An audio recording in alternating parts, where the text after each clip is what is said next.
it's actually referred to as a tray. So we have a reserve tray. We also have a main tray, but we're going to focus on the reserve tray today. So yeah, reserve tray covered in flaps. This particular one is what we call a semi-exposed pop top, basically, is another name for it. Opposed to, if you look at like a Vector container, they're going to be completely enclosed, and Icon will be completely enclosed. We're going to get into some of them. We'll pop some of those up and you'll see the difference. But yeah, so under that we have our reserve cover flap. And when we pop this one open, this all looks familiar to everybody. So we've got you know, pins and lines and stuff hanging out all over the place. So first thing that we're going to notice, and as we take things apart here, is we have a seal. Most of you guys will have seen that on your own gear.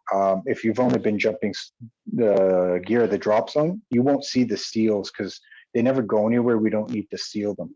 But what that is and what you're seeing there is the rigger, when we're done packing your reserve, we seal it up like that. And it's sealed in a particular manner that it's an anti-tamper device.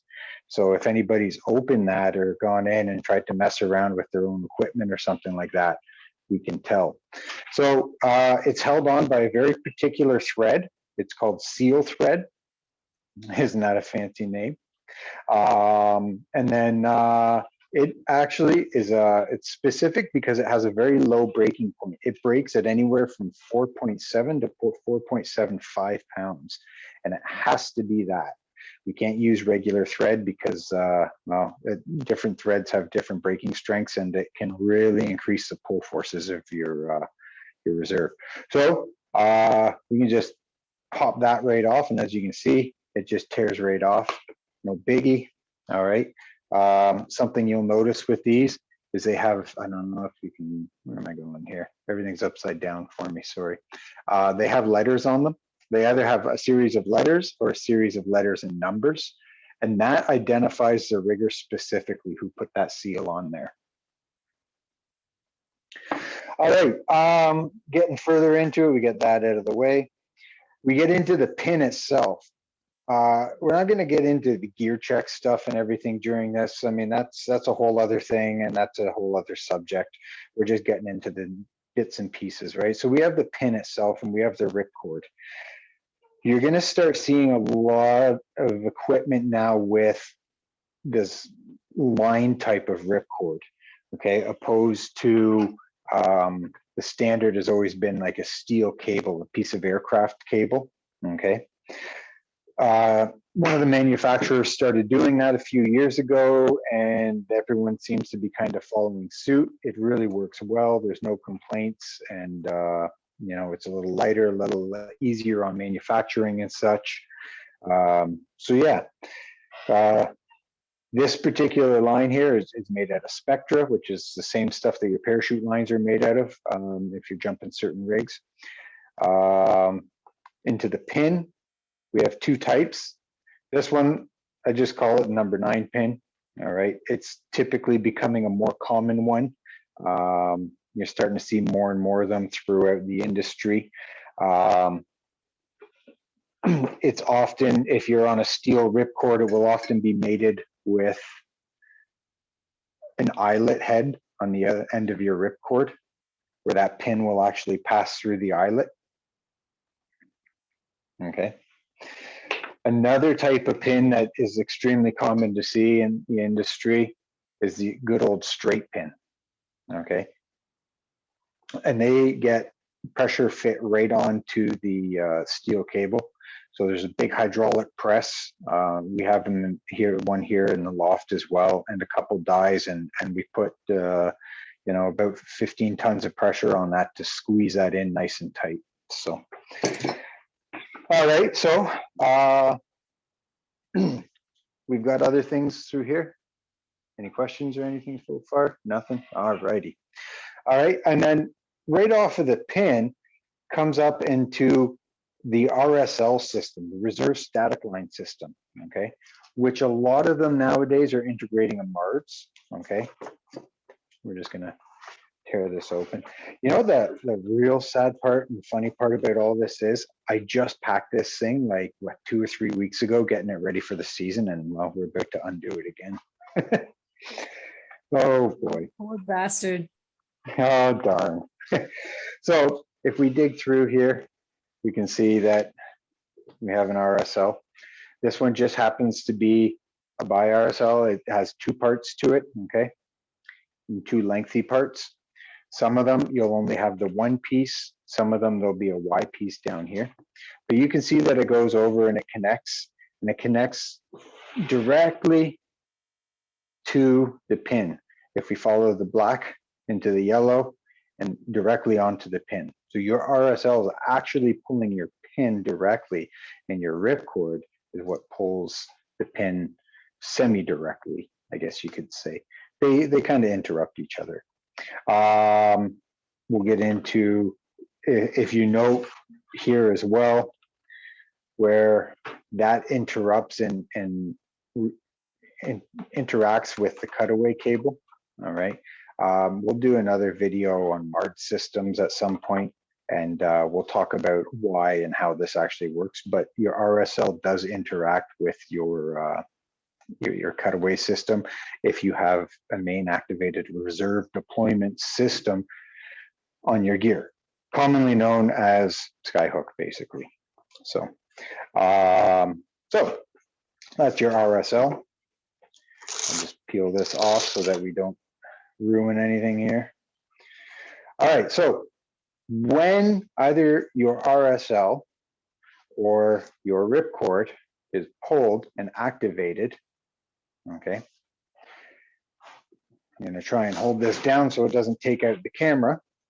And basically that pin just slides out just like that, okay? It happened kind of quick, and if you missed it, I'm sorry. And then you can see that that just slides off of there and no longer attached. So these flaps begin to open, okay? And they expose the pilot chute. These pilot chutes are spring loaded. I don't know if you can really see it. Just like what the students are learning on. They got a big spring in them and they stand up. And they go shooting through the sky. All right. So there's our pilot chutes here. Okay. So let's we're gonna slide this out of the way for a second here, and we're gonna get into some pilot chute stuff.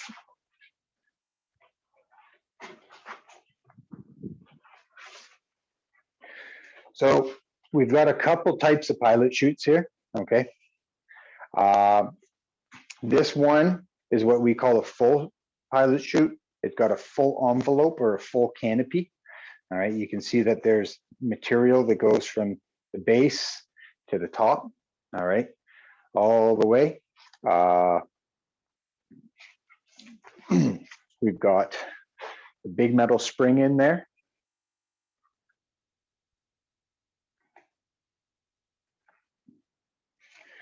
We have these pieces of Dacron line, and these 3 pieces come together, something like that. And they're what your bridle attaches to, and they're what, you know, basically they're the link point on these, okay? So inside big steel spring, we've got support tapes in there. We've got, it's a hard top on these as well, on the solid ones. This one's a Vector pilot chute made by United Parachute Technologies. Solid spring, they're all attached, and they provide a lot of drag. They got a little bit of weight to them, but they really pull your reserves off your backs. So that's a full pilot chute type.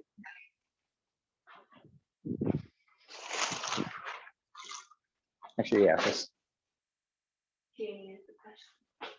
Yeah. Oh, we're just looking for you, Danny. You can unmute yourself and ask. Okay, hey, sorry, but I couldn't find the raise hand thing. I noticed that when you pulled in the RSL, it basically connects with the cutaway, and regardless of whether you disconnect the RSL or not, every time you activate the RSL, does it automatically cut away the main one side of the risers or both? Not always. Sorry, I should step back and let me slide this guy out of the way. There is another type of RSL. And this particular type of RSL is the old common style. Like you said, we're not seeing them as much anymore. But you can see that this one, it has the shackle on the one side, same as all of them. They have the quick release. And then it's just a single piece of webbing that runs down and it goes around the steel cable of the ripcord and it activates that way. So not all RSLs are incorporated into the cutaway system.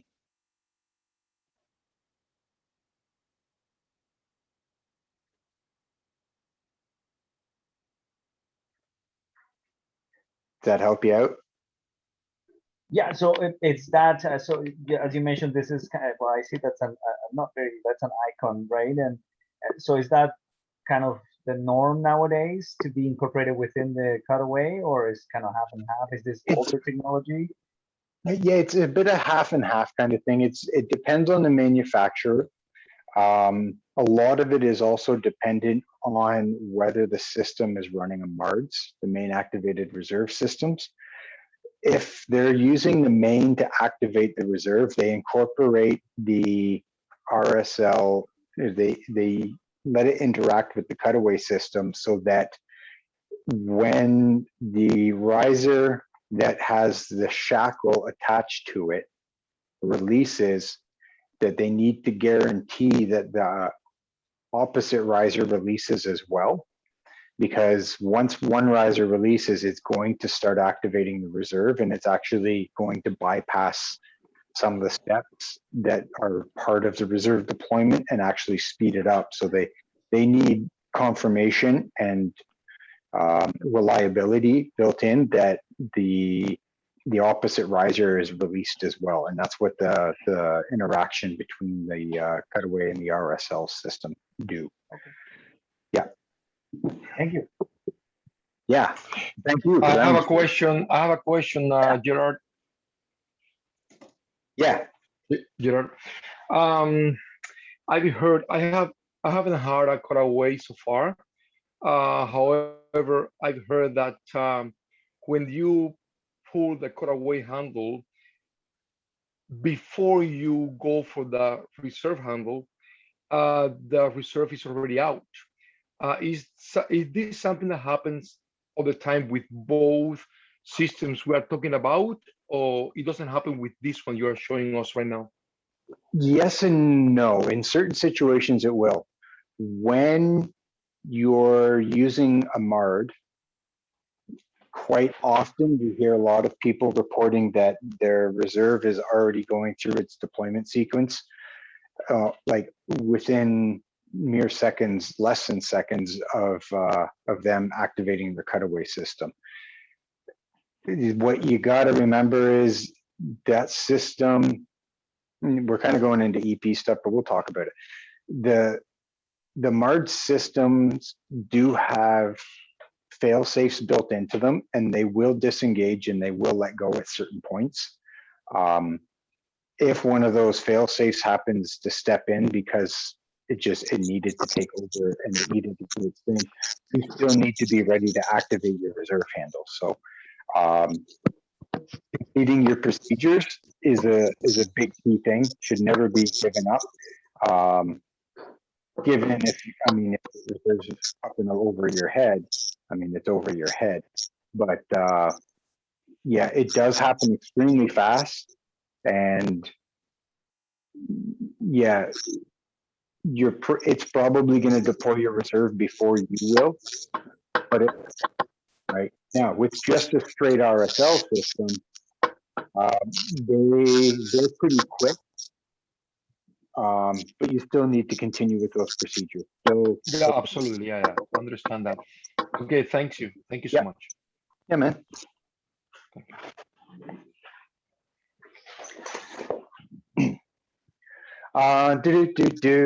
So, what else do we got? We got, oh yes, pilot sheets. So this one here, you can see, it's a lot different than the pilot sheet we were just talking about, right? So where we have material, that F111 fabric that goes from the top to the bottom of the pilot chute. This one here, you can see, doesn't have it. So it has what we call an upper envelope or upper canopy of F111 material, which is kind of the same stuff that your main parachutes are made out of. It's the same stuff your reserves are made out of. And then down low, we have mesh. All right.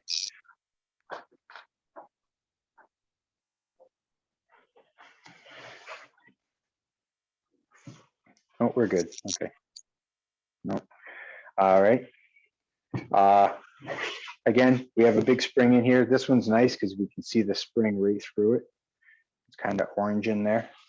They compress down. They're all squishy and stuff. And then this one, you can see this is where our bridle starts to attach. All right. Let's talk a little bit about the bridles. Okay.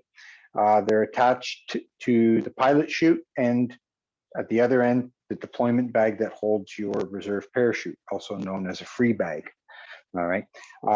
They're pretty much always all made out of the same material. Okay. Which is this white 2-inch material. Okay. They're super long. So I can find the other end of this thing. We can kind of start laying some out. They generally average around 11 to 15 feet. Okay. And yeah, there's lots of it there, lots and lots and lots. Now, this particular bridle here has, believe it or not, what you could refer to as the original Skyhook. So these are little pockets that are sewn onto the bridle that were built in to help catch air. Because back in the day, 20, 30 years ago, pilot chute springs and reserve pilot chute technology was a little on the weak side, and they were having some issues with springs not launching properly or binding up or causing this, that, or the other problem. And they were effectively kind of getting pilot chute hesitations on their reserves, or almost a horseshoe malfunction on their reserve sometimes if it bounced around enough. So what they did is they sewed these pockets onto the bridle, that once the bridle, because it's so light and airy, that it would fall off and catch some air, and these would help catch some air, and they would also grab it and kind of direct and help pull the reserve up into the air and get the pilot chute into the clean air. It would aid in your deployment if you needed it. Worked back then, never really went anywhere. They stopped doing it. Pilot chute technology changed and we got better. So yeah, that's some older technology there. Other than that, there's one other type of bridle that is kind of interesting. This company isn't around anymore, but this is from the Reflex system. But their solution to it was to put a whole pilot chute in about the midsection of the bridle, and if that happened, then this would, pull it off your back and basically bypass your other pilot chute and give you a reserve opening. But turned out it wasn't actually such a good idea, and it did cause some fatalities, because this pilot chute deployed before other pilot chute did, and they tangled and parts wrapped around parts, and yeah, it didn't go so well. It was a good idea in theory, but yeah. So yeah, Bridles nowadays, we didn't kind of, so we have our bridle here and we'll just kind of follow it along for this particular rig.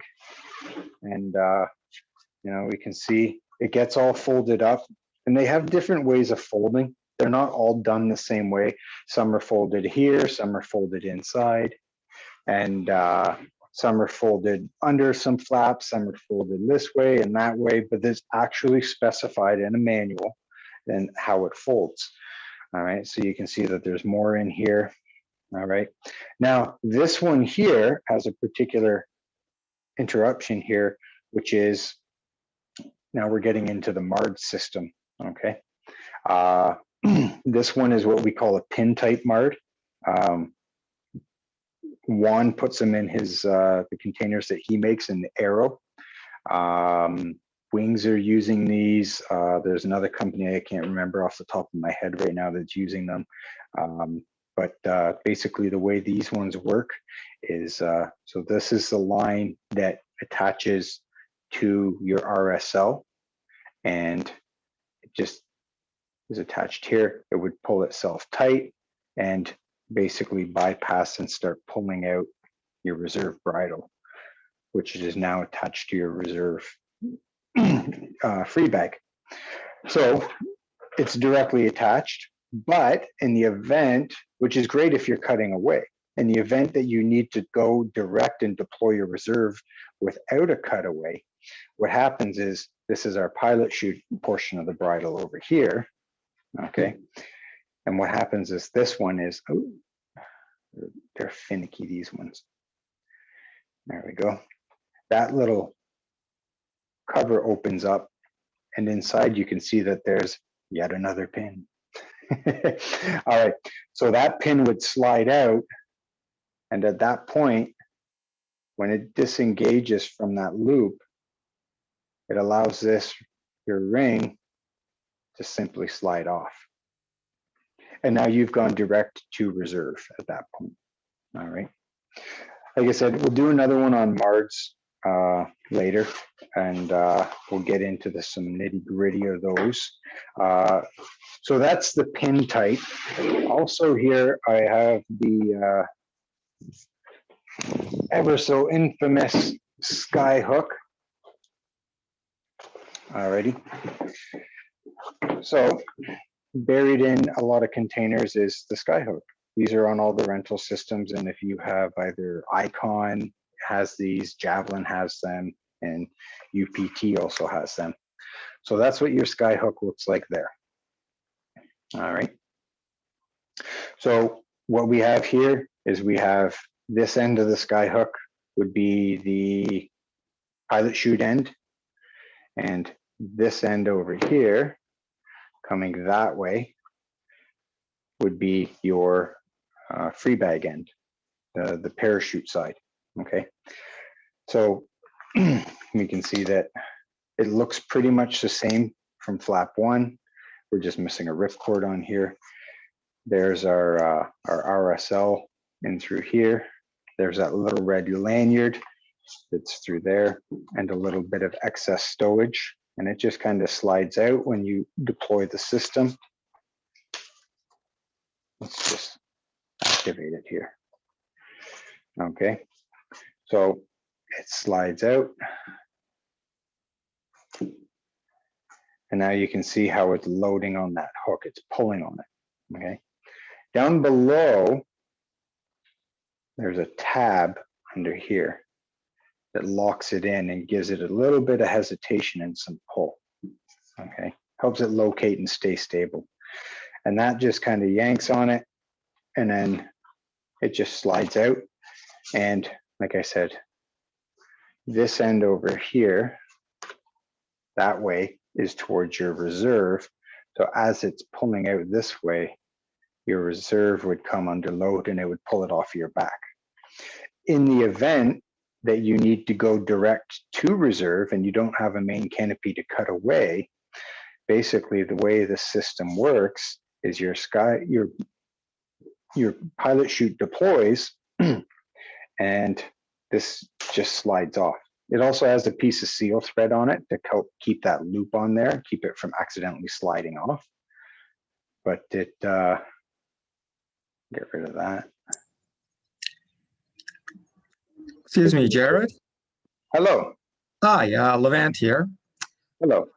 I had a question. Do you know if Mirage is retrofitting older Mirage containers with the trap MARD system, or you really have to buy a completely new system to get the trap? I'm not too sure about that. I can give him a ring and find out if you'd like. Sure, yeah. I'm sure I could ask them as well, but it'd be great if they allowed riggers to like retrofit the older containers, so we could have a MARD without having to buy a new Mirage or Yeah. new any brand. It's hard to say if they do or don't right now. I've seen a couple of the MARDs, the trap systems at a Wings or Mirage, and I can't quite remember off the top of my head how they go together, if it was a complex thing or if it was relatively simple. But even if it is simple, sometimes you won't see manufacturers release that until they've gotten comfortable with their system before they can say that the rest of the public really has a chance at screwing stuff up. So usually when there's a new product, they're pretty protective about who touches it. And that's from all manufacturers. So. Thanks. Yeah. So yeah, basically that just slides off and out it goes. It's gone. The rest stays there. And that's attached to your bridle. Oh, went the wrong way, sorry. And that's the glorious, wonderful, well-known Skyhook. That's all it is. Yeah, and like Levant said, there's a couple other pieces or types out there. I haven't seen it personally. I know Aerodyne's about to release their own version of a MARD. Mirage has got theirs.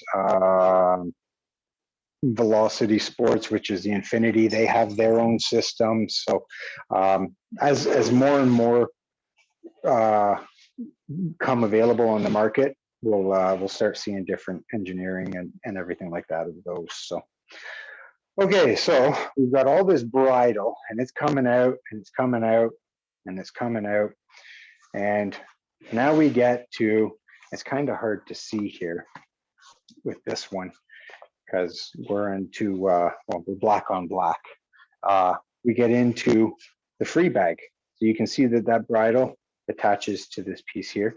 And we just open some stuff up here. Do it nice and slow. Basically, that bridle pulls up on that free bag just like that. And it starts lifting it out of your pack tray, your reserve pack tray. So free bags themselves, just because this one's not the best example to be showing you guys on, it's kind of dark. I have some other type here, nice bright orange one. So we can really see here that's where your free bag ties, or your bridle ties into your free bag. Okay, comes up to about the center of the free bag. All right, there's there's different types of free bags. We've got this one here's what we call a molar bag. All right, yeah, so it's got two pockets on the inside. Kind of hard to see in there, but there's a pocket on this side and a pocket on this side, and there's a channel up in the middle here that doesn't get any canopy in it, and so it looks like a molar when it's filled up with your canopy. It's a pretty popular type. Another popular type of free bag is just your typical open free bag. It's literally a bag. All right, but the same thing happens. We have the bridle attaches. We have support tapes throughout the free bag just to kind of help carry the load as it's getting reefed off your back. All right. Something to note about the free bag is this little guy right in here. This is what we stow your lines in. This is what we take a bite of your lines. This one's brand new, so it's a little stiff. This one's the vector type. This one's out of a vector, in case you're wondering. It's made of F111, just like your reserve pilot chute. So your lines would actually be through here. And it's basically a shock cord, bungee shock cord. And that's where your lines would be. But the interesting thing with this one is, as you can see back here, it's only on the one side, but it completely comes out. A little stiff. Again, it's brand new, so. And that comes completely out. And it's called the free stow, just like the free bag. It actually isn't free. These cost money to replace as well, just like your free bags. But there's a little pocket in there. And the idea behind this is if there's any kind of hesitation with the deployment of the locking bites on your free bag, on your reserves deployment system, that this will completely just pull through those grommets and let it go. All right, we don't want anything hanging up and causing an issue or causing a reason for that reserve not to deploy. So it's called the free stow. Comes right out. Maybe one or two go missing a year, kind of thing. So these have lids on them and everything like that. The other nice thing, or odd thing with these is how we stow your lines. So a lot of you have kind of been hearing, it's maybe normal for you. A lot of you would have been around when this switch started happening, but when we started seeing all these semi-stowless bags coming out. So it's not a new concept. Reserves have been doing it for years. The only thing is ours are Velcro closed. So, and then on the back of the bag here is another pocket. All right, big old pocket in there. And that's where we stow the lines. So I got another one example here so you can see that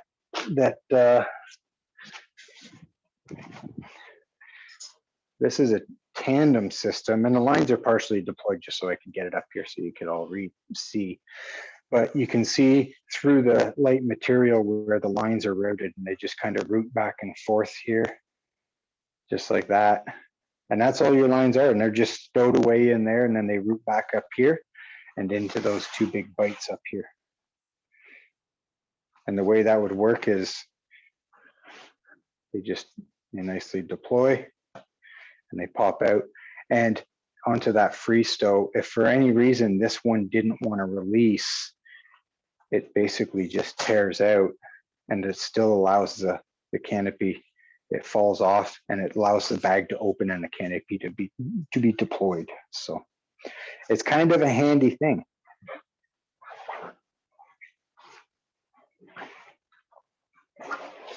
Everyone doing good so far? Hope so.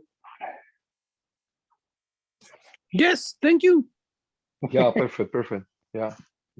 What else have we got? We've got a different type. This one's Aerodyne. Aerodyne does the way they stow their lines a little bit differently. So they have elastic stoves on the back, and their lid flips completely down, and they have all these little stows here, these individual elastics, and we basically pull the lines up through there, and they get a nice little pocket, as you can see.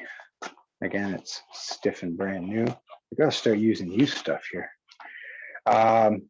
And it just pulls through, and they deploy your lines just fine. And again, it has the free stow in it as well. This one's another molar bag. This one's got a slightly wider channel in there as well. It's a little bulkier than normal molar bags. So yeah, so that's your free bags.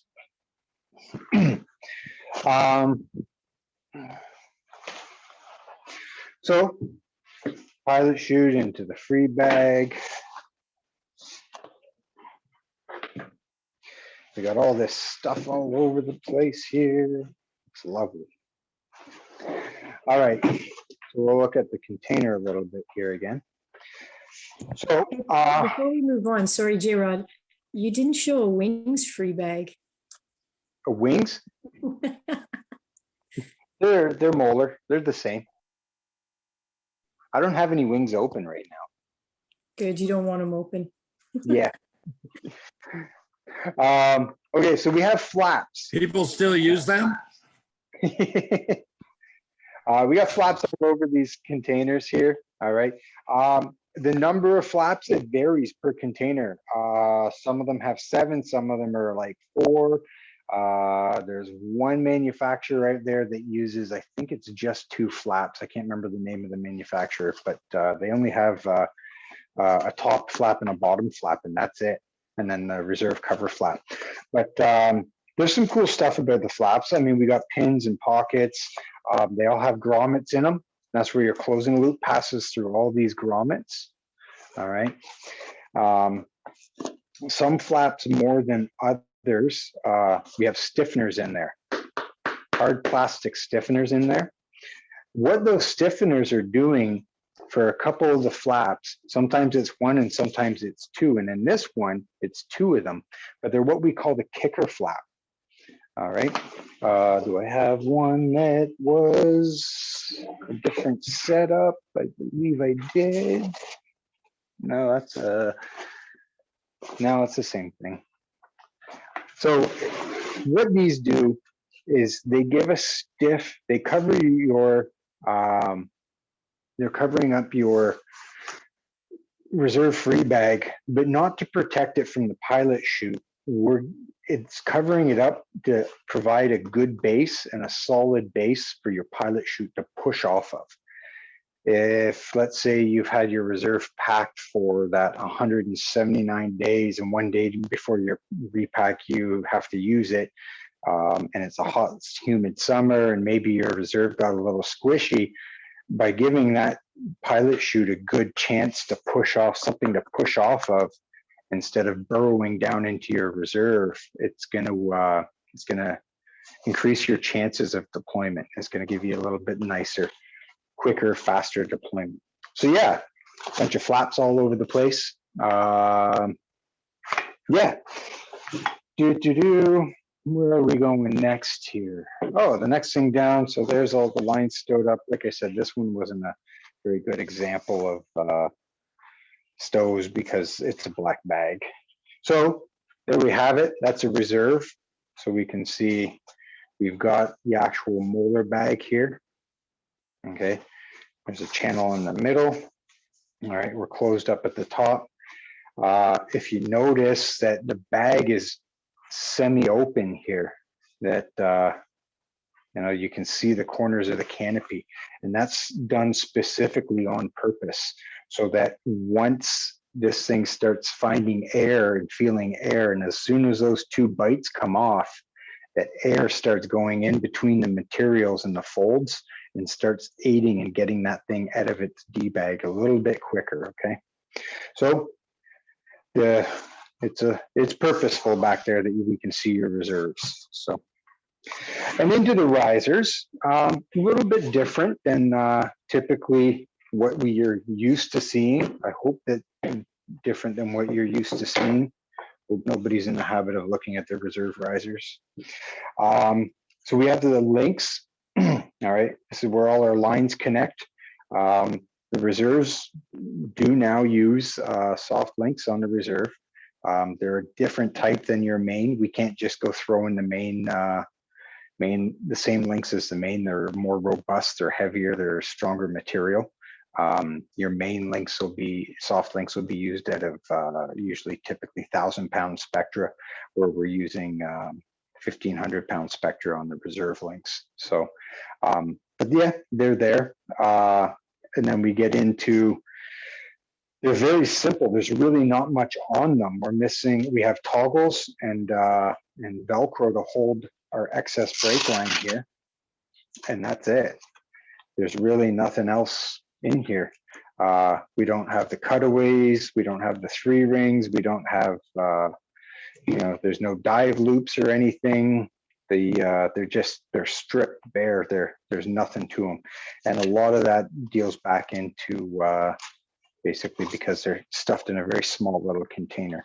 But the toggles operate the same as your main. They're often Velcroed on. These ones just happen to be in a tuck pocket. We have Velcro holding our excess line down. All right. But yeah, they get stowed the same as your main and everything like that. So, cool.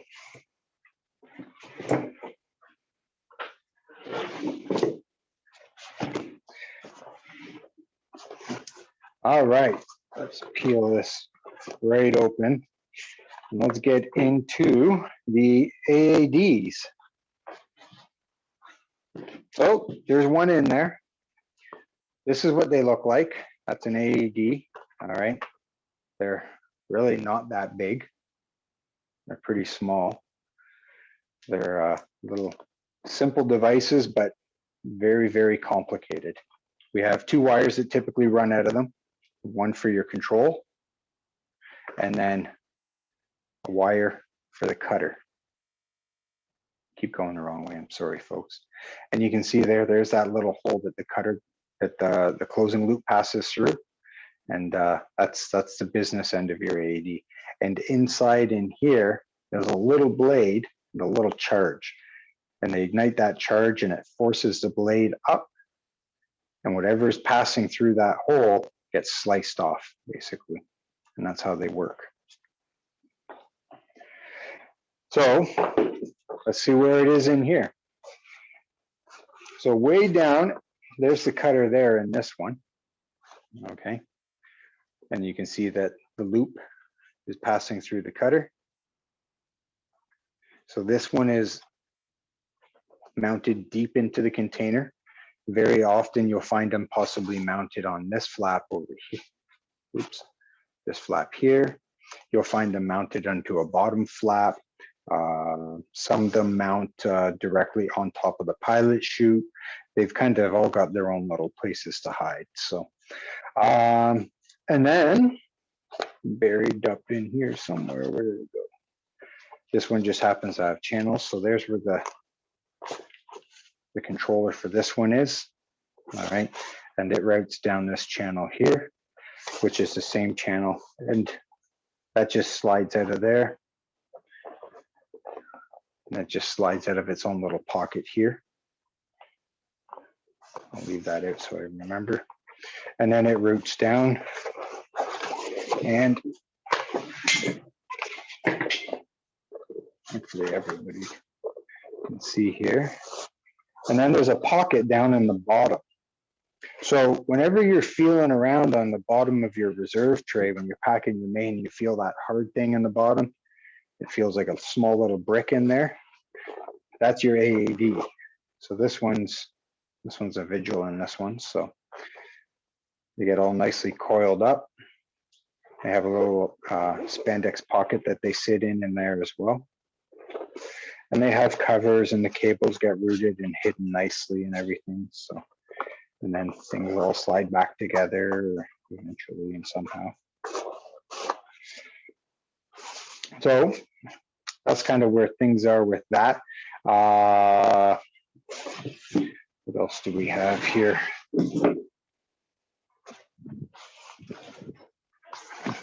So in this rig, we can see up here, this one doesn't have an AED in it. And this rig, we don't jump. This is my old rig. So, but here's one of the channels here that we use to route the AED. And then it would route up. And this one even came with a little cover to help protect the cover and make sure that there was no snag points on the tip of that AED, because this one was mounted on a higher flap in the system instead of way down in the bottom. Okay, it was mounted on one of the upper flaps.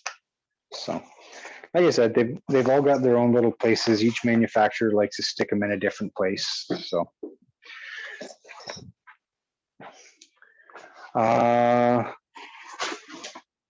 any questions on the AEDs in there?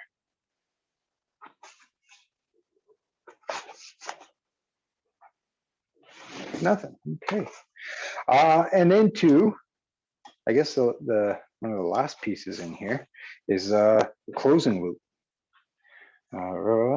We've got some closing loop stuff here. We got So we can see that this one's mounted in there. There's a closing loop, a whole one. There's they're really thin material, like keep going the wrong way. They're really tiny stuff. It's made out of 450-pound Spectra. Got a tiny little loop. It's finger trapped. It's made pretty much the same way as your main closing flap was made. It goes through the disc system more often than not. If you've got an AED in your rig, it needs to pass through one of these disc systems here. This one's a Cypress disc. And then you can see that it's got a series of knots in the back here. It's got a double overhand and then a single overhand knot, and then an excess length of tail. Another thing that also happens with your closing loop, if there's an AED mounted in there, is we take a silicone that is provided by the manufacturers, and we goop it up with silicone, and it gets absorbed, and that's just to help it slide out of your equipment after it's been cut. So help reduce the friction so it doesn't burn anything. So, and so you can see that, I mean, it's fairly heavy and thick. That's a piece of the Spectra just on its own, so you can get an idea of how thin it is. Well, we've got a ripcord cable. I think a lot of people are familiar with them, and then so there's a size there, size comparison. It's even smaller than your ripcord cables. Strong stuff. A couple of the discs. So Vigil has their own disc. They don't get used very much.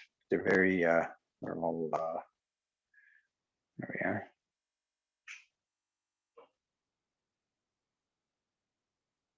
Is that the right way?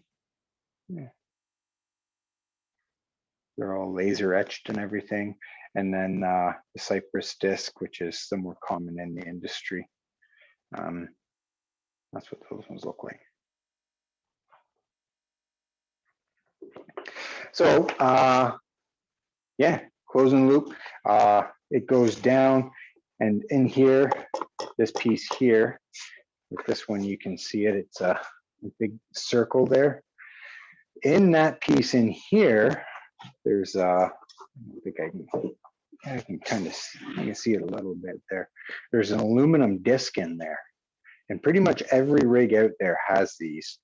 Some are round, some are square, but they all have it, and it's the back plate of the rig. So that gets spread out, and basically your reserve gets pinched between this back plate and the pin on your closing flap and your last flap of your reserve, and that's what holds it all in place. Something else that you may see if you ever open up see a reserve is what we call the staging loop.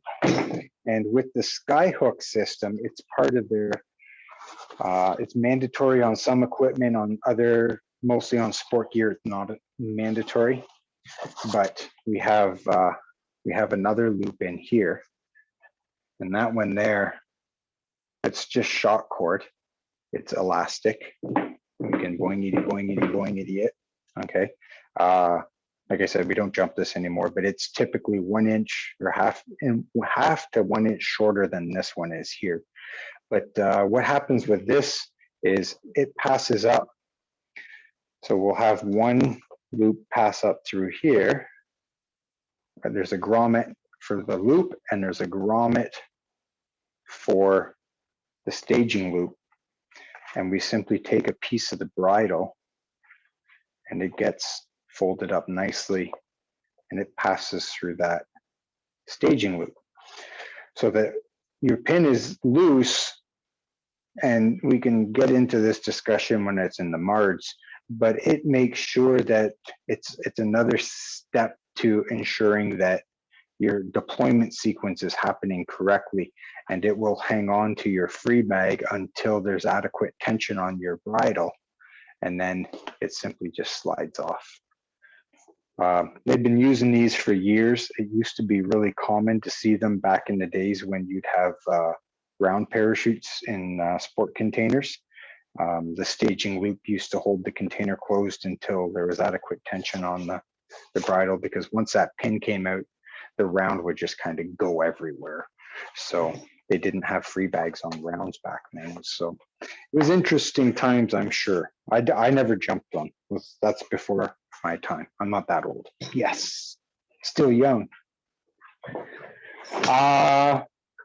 That's pretty much it, unless I missed something or you guys want to know something more about something in there.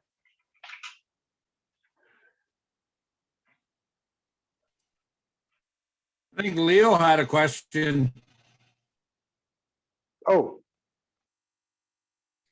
Yeah, if you feel that it's too different to explain here, feel free to ignore. But I was curious about how does everything that works on the reflex container? oh, on the reflex. Oh, those, why, you gonna buy one of them or something? I used to jump one of those. So Oh, so the reflex, you mean with the extra pilot chute? and the pin on the back. Oh, yes. I don't have an actual reflex container here. I only have a part of it just because it was interesting. But yes, so the reflex and would have similar closing systems as this. Only thing different was that the pilot chute sat directly on top here. And then the closing loop was integrated into the pilot chute, which if you look at the top of this pilot chute, you can see the grommet here and the grommet here. And your closing loop would actually start here on this side, pass up through and go down instead of the normal way of coming up through your pilot chute. It would pass down, exit the bottom, and then from there, it would proceed down through all your grommets, through your free bag. Everything was the same. And it passed all the way through the back pad of the container, and your reserve pin would actually be under a little flap here, and you'd have your reserve pin inside here. So the reflex was completely backwards to everything else. How terrible was that to rig? It was interesting. It wasn't terrible, actually. It was actually fairly simple and a little bit on the easy side. I have parts of them. Maybe if at some point when we're looking for something to do, we'll get that out of the box and we can have a good look at it and look at some old weird ways of rigging stuff up and go and say, thank God I didn't have to jump that. I mean, there was nothing wrong with them. They were different. So, anything else? Gerald, sorry, I wanted to ask about the latest recall on the vector containers, the Vector 3s, I believe. Is that going? Can that affect? Reading up in detail, can that affect other containers by chance? So that recall is about the student containers.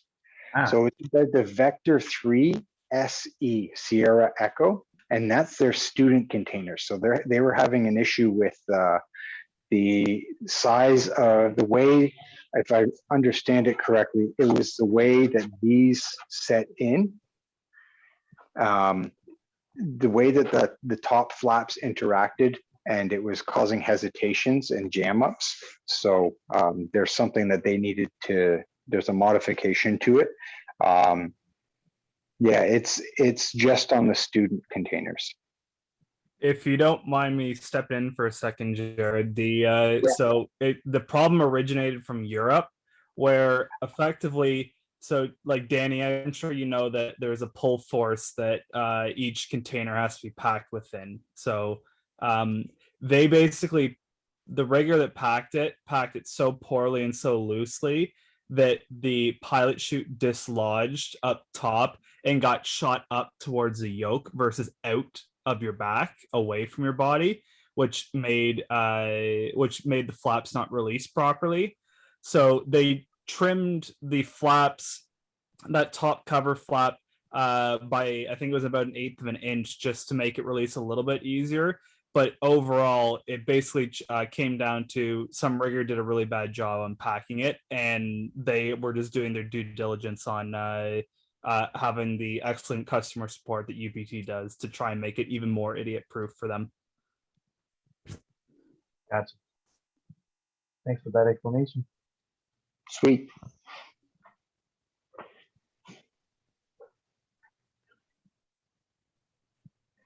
Ernesto? Yes, you're. I can see you are showing us an arrow gear there. Is that one with the Skyhook system? No, it is a MARD. It's a main activated deployment system. It's Okay. not a Skyhook, but it is a main activated deployment system. So it does function, and it doesn't function the same as a Skyhook, but it does do the same thing. So basically what happens is if we can move some stuff here, that for, oh yeah. So we can see that we have our free bag here, Mhm. and we got all this bridle all the way over here, and then we hit the MARD. Okay, Okay. so that's the MARD system there. And then we have all this other bridle over here that leads up to our pilot chute. So if our pilot chute, when we cut away, our pin releases, the pilot chute jumps off our back and goes shooting across the sky, catches air, inflates, and starts generating enough drag to pick everything up off our back. Takes a second or two for that to happen. So what they figured out is if we just figure out a way to rig it so there's an automatic release in it, that basically we can attach this to the malfunctioned main canopy, and that malfunctioned main canopy that is, a few 100,000 square feet more than this, really, well, a few hundred, really. A few hundred square feet more than your pilot chute, that, it can start pulling directly here and pulling and bypassing the pilot chute. And my arms aren't that long. It keeps pulling and pulling and pulling until it pulls tight onto the free bag and deploys it that way. So. Okay.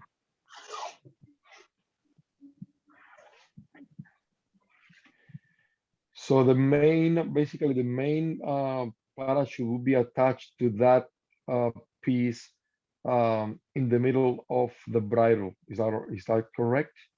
Yeah, the malfunctioning main or whatever you just cut away is attached to that midsection of the bridle. And yes. Okay. it deploys your reserve directly. Yeah. Thank you so much, Jerry. Thank you. Yeah. Yeah. Would you happen to have a trap system or just No, trying I to- don't have a trap system right now. I've never actually seen it work. There's only 2 on the drop zone. The trap system, let me see if I can it's a really weird system. I think the one that you're repacking for me would have a trap system. If it has a MARD in it, it'll be a trap because you have a Mirage. Yeah. Oh, it does. Okay. Well, we'll find that out soon enough. I just never seen it at work. Okay. So the way the trap system works is it's literally a trap. It's a bit of a snare, and it is directional. So when it's in the system, it doesn't apparently work well this way, but basically, I think it was this way. Minor details. So basically the way the trap is set up is there's a chunk of, I believe it was that way. There's a loop set in one of the flaps similar to this, and it's just a piece that's, a lark's head on there. It's basically slides up and down. And this end here, the anchor end, goes to the RS or the reserve static line. All right. And your bridle is going to be sitting right in the middle of that. And it sits in its own little pocket, and it's got some folds in it, and it's a certain way, but basically it's set so that it shoots up and over that. It chokes tight on it, and it pulls your free bag at that point. You follow? Yeah. Yeah. So it's literally it's like snaring a rabbit or whatever. I guess that's why they call it a trap. It's a snare style system. So How do you feel as a rigger in comparison to the cities, Skyhook? what's that? How do you feel as a rigger with that method comparing to the Skyhook? I haven't seen it actually work yet. I don't really have a whole lot of opinion on it. I've looked at it when I saw it. It was interesting. Basically, they wouldn't have let it out if it didn't work. It's on TSO'd equipment, so there's no way that it would have got out and they would have let it go if it wasn't functioning properly. So, you know, I have some faith in the TSO system. So, yeah. Fair enough. Is the arrow TSO yet? What's that? Is the arrow TSO yet? No, not yet. Anything else? Who's got something else for us? Obviously, you did a lot of prep work for this, J-Rod, and it shows, and I want to thank you for that. Oh, thanks. Gerard, it's not Action. a TSO system where you have to pull both the cutaway and reserve handle, unlike the SOS system, like students' gears, where you have to only pull one handle, the left one, for the straight to the reserve. So Arrow is not a TAS system. The arrow is a Two-action. two-action system. Yeah. Oh, okay, yeah. So it is a two activation system. Okay, two action system. Perfect. Mhm. Do your E EPs.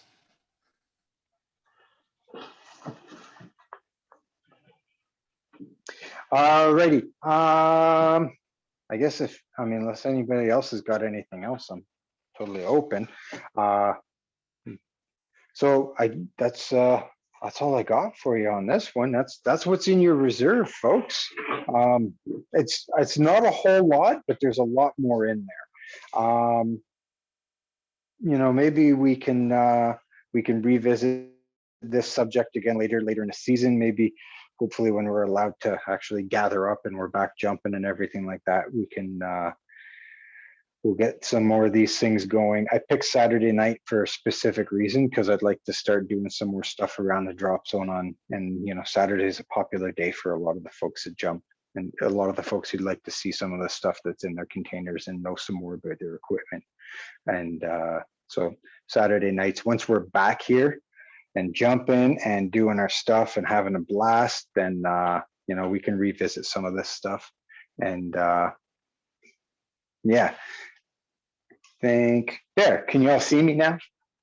Wait, can I see myself? Yes, I can see myself. All right. So yeah, we can get back and do some stuff in the loft here, and we can cover over some of this stuff. And I'd love to do it again with you guys so that, you know, you can pass these parts around and have a real good look at them yourself. Like I've got, you know, we've got a plethora of parts in here. Like, you know, there's all kinds of stuff behind me. There's a whole other shelf on that side of the room that's just packed full of stuff that we can get our fingers all over. So, but until then, we're going to continue with this. If you've got any ideas that you want to cover, reach out, throw either get a hold of me or just throw it up on the Paratechnics Facebook page there, something. You that could may show want us how to talk pack the new, you could show us how to pack the new main from the Saber 3 about. this summer. Oh, is that like you want me to show you how it gets packed every time you jump kind of pack? Yeah, that one. Yeah.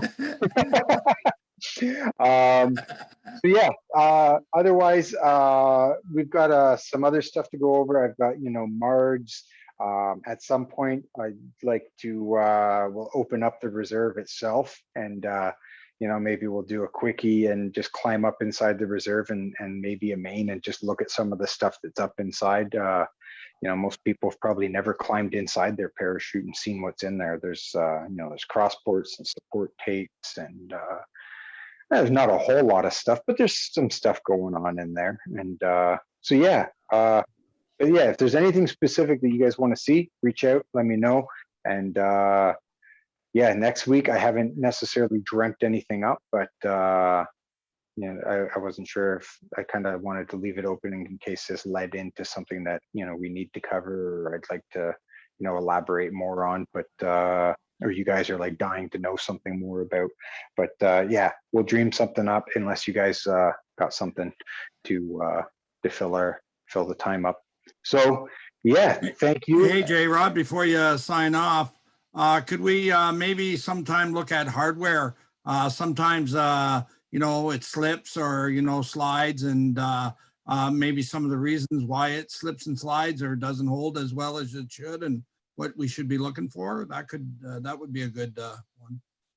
Yeah, we can do hardware. Well, yeah, we'll get into that. I was going to do one on harnesses as well. And how your harness fits and how it works and what is where. That one I got to prep for a little bit because I got to either build a harness or tear one out of a container that's already built so that you guys can see what your harness really looks like without the container on it. So yeah, but yeah, I'll put that in with harness and hardware. I love it. Thank you. Another idea could be, I guess, when is it time to replace, or when does it need repair? So like, how many squares in the ripstop does it need to get through before you need a patch in the canopy? How long are these lines good for? When to change this closing loop? All those fun things. Okay, maintenance. Yep. Excellent.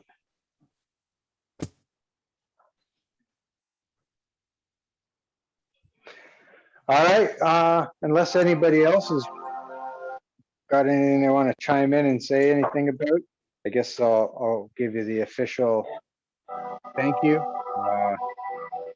You guys want to hang out a bit after and chat, it's up to you guys. But yeah, thank you very much for coming out. Thanks, nice- J-Rod. It was great. Thanks, Jared. Yeah, Thanks, J-Rod, and Thank you, J-Rod. Thanks, Jen, for the camera work. It was amazing. and reminding me when I'm not in frame or doing all that stuff. Yeah, thank you, Jen. And thank you all for coming out. And, Thank you, learning a Jira, bit. for this, okay? Thank you so much. Yeah, thanks for putting this together, man. Hi, guys. Thank you so much. That was a lot of fun. Thank you. Thanks, Jen. Have a nice evening, Enjoy everybody. yourself. Good night. Take care. Thank you. Good night, everybody. Again. Thank Good night, everybody. Bye.